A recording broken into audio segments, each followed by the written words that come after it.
Pooja plastic bottles fit every lifestyle, leak-proof, durable and made from 100% safe virgin plastic. Pooja plastic bottles. Sip smart, sip fresh. 5 राज्यों के चुनावी नतीजों के बाद कहां तो यहां नई सरकार के गठन की कवायद है, कई सारी जगहों पर इसकी कवायद में तैयारियां किस स्तर पर हैं वो हम देख और आप तक पहुंचा रहे हैं, दिखा रहे हैं। वहीं बिहार में मुख्यमंत्री बनने के बाद सम्राट चौधरी ने 22 दिन बाद अपनी कैबिनेट का शेप, आकार बढ़ाकर उसे विस्तार दिया। पहले कैबिनेट में 32 नए मंत्रियों को राज्यपाल सैयद अता हसनैन ने शपथ दिलवाई और इसके बाद फिर उनको विभाग भी दिए गए। पटना के ऐतिहासिक गांधी मैदान पर हुए समारोह में आज देश के प्रधानमंत्री, केंद्रीय गृह मंत्री और पूरा एनडीए कुनबा जुटा। देखिए आप आज की ये जो तस्वीरें हैं, इस शपथ ग्रहण में शक्ति प्रदर्शन जैसा एक अंदाज भी था। पीएम नरेंद्र मोदी, केंद्रीय गृह मंत्री अमित शाह, पूर्व सीएम नीतीश कुमार और नीतीश कुमार का मंच पर पहुंचते ही जिस अंदाज में वहां स्वागत हुआ, जिस आत्मीयता से वो मिले, वो भी चर्चा का विषय बना। कैबिनेट में नीतीश कुमार के बेटे निशांत कुमार वो भी स्थान पा चुके हैं। 5 महिलाओं को भी मंत्री बनाया गया। नई कैबिनेट में भारतीय जनता पार्टी के कोटे से 15 विधायक हैं जिनको मंत्री पद मिला, जबकि जनता दल यूनाइटेड से, जेडीयू से 13 हैं, लोक जनशक्ति पार्टी रामविलास से 2, हिंदुस्तानी आवाम मोर्चा हम और राष्ट्रीय लोक मोर्चा से एक मंत्री बनाए गए। यानी हर साझेदार को सब कुछ मिला वो जो अपेक्षित था, और दूसरा क्षेत्रीय के साथ साथ जातियों का समीकरण साधा गया। कैबिनेट में नए चेहरों को अवसर मिला। जेडीयू खेमे से निशांत कुमार, बुलो मंडल और श्वेता गुप्ता 3 बिल्कुल नए फेस हैं।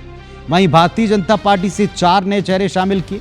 मिथिलेश तिवारी, रामचंद्र प्रसाद, नंद किशोर राम और इंजीनियर कुमार शैलेंद्र। इसके अलावा सम्राट कैबिनेट के जातीय समीकरणों को भी अगर आप देखें तो इसमें भी पूरा बैलेंस। नई कैबिनेट में अत्यंत पिछड़ा वर्ग से 7 मंत्री हैं, ओबीसी यानी पिछड़ा वर्ग से 8 मंत्री हैं, खुद सम्राट चौधरी भी इसमें शामिल हैं।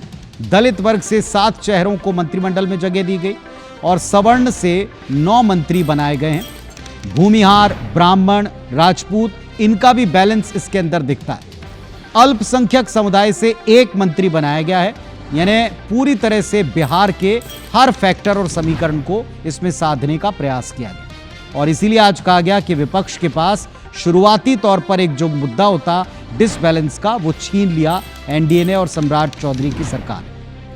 वैसे बिहार में एक मुद्दा अभी भी है, परिवारवाद। जिस परिवारवाद के मुद्दे पर एनडीए के नेता रह रहकर कांग्रेस पार्टी को, आरजेडी को कोसते हैं, आज एनडीए सम्राट कैबिनेट के विस्तार के बाद विपक्ष के निशाने पर इसी वजह से आ गया। अब क्यों आया ये भी समझिए। निशांत कुमार पूर्व सीएम नीतीश कुमार के बेटे हैं। जेडीयू कोटे से वे सबसे बड़े और चर्चित नाम रहे हैं, बल्कि उनको तो डिप्टी सीएम तक बनाने की बात शुरुआत से की गई। नीतीश लंबे समय से परिवारवाद का विरोध करते आए, खुलकर कहते आए कि परिवारवाद का कोई स्थान नहीं होना चाहिए, लेकिन आज उनके बेटे सिक्योर हो गए, मंत्रिमंडल का हिस्सा बन गए। दीपक प्रकाश, उपेंद्र कुशवाहा, ये आरएलएम प्रमुख के बेटे हैं। आरएलएम कोटे से मंत्री बनाए गए, पहले भी मंत्री हालांकि रह चुके हैं, पर उनका शामिल होना। संतोष मांझी पूर्व सीएम जीतन राम मांझी के बेटे हैं और ये हम के कोटे से मंत्री परिषद में जगह पा गए। नीतीश मिश्रा पूर्व सीएम जगन्नाथ मिश्रा के बेटे हैं जो भारतीय जनता पार्टी के कोटे से पहुंचे।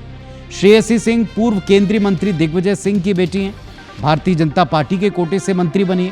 अशोक चौधरी पूर्व मंत्री महावीर चौधरी के बेटे हैं जो कि जेडीयू के कोटे से मंत्री परिषद में स्थान पाए।